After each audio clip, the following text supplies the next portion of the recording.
আসসালামু আলাইকুম রহমতুল্লাহি ওয়া নাহমাদুহু ওয়া নুসাল্লি আলা ওয়া রাসূলিহিল কারীম আম্মা বা'দ ফাআউযু বিল্লাহি মিনাশ শাইতানির রাজীম বিসমিল্লাহির রহমানির রহিম আলহামদুলিল্লাহ সমস্ত প্রশংসা সে আল্লাহ সুবহানাহু তাআলার। যে আল্লাহ সুবহানাহু তাআলা পবিত্র মাহে রমজান মাসে আমাদেরকে তৌফিক দান করছেন, এই জন্য আমরা রমজান পেয়েছি। এই জন্য দিল থেকে শুকরিয়া আদায় করি, বলে আলহামদুলিল্লাহ। হাই দোস্ত, যে যেখান থেকে আমাকে দেখতেছেন, আশা করি সকলে ভালো আছেন। আলহামদুলিল্লাহ, আমিও ভালো আছি। মূলত যে বিষয় নিয়ে আজকের সামান্য কিছু আলোচনা, কথা হবে অল্প, বাট আপনাকে বুঝতে হবে এবং বোঝার পরে সেই বিষয় নিয়ে আপনাকে আমল করতে হবে। মূলত যেই কথাটা না বললেই নয়, এই যে আহলাম সাহালাম মাহে রমজান,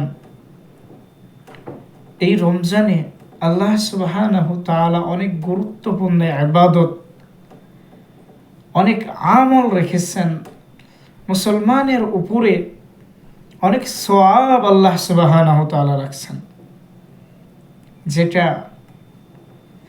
আমরা যদি মেনে চলতে পারি, করতে পারি, আমলগুলো জেনে বুঝে যদি করি, তাহলে আল্লাহ তাআলা আমাদেরকে দুনিয়াতেও শান্তি দিবেন, আখিরাতেও শান্তি দিবেন, এবং আমরা আল্লাহ তাআলার পরিপূর্ণ যে রমজান দিয়েছেন, এই 30টা দিন রোজার হক আদায় আমাদের হয়ে যাবে। সেগুলো কি কি করণীয়, কি কি সেগুলো আমরা শুনবো ইনশাআল্লাহ।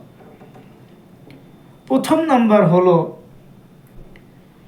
মায়ার নবী রাহমাতাল লিল আলামিন রোজা আসার আগের 1 মাস থেকেই তিনি আল্লাহ সুবহানাহু তাআলার কাছে দোয়া করছেন, আল্লাহুম্মা বারিক লানা ফি রজব ওয়া শাবান ওয়া বাল্লিগনা রমাদান। আল্লাহ, তুমি আমাকে রমজান পর্যন্ত পৌঁছায় দাও, হায়াত বাড়িয়ে দাও।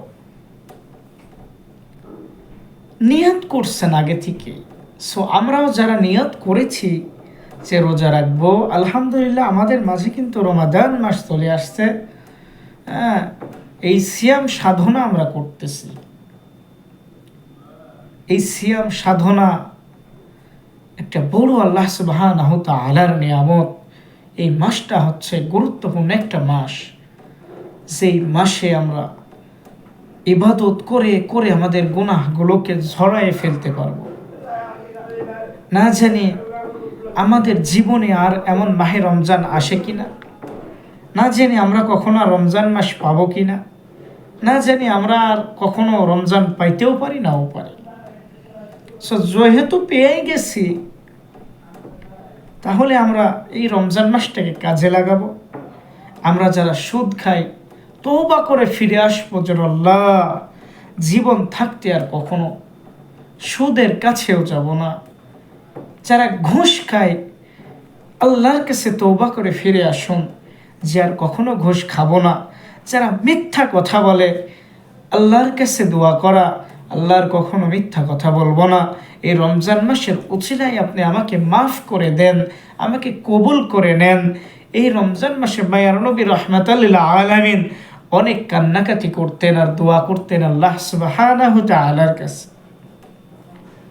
যার পেরেশানি, অভাব, কষ্ট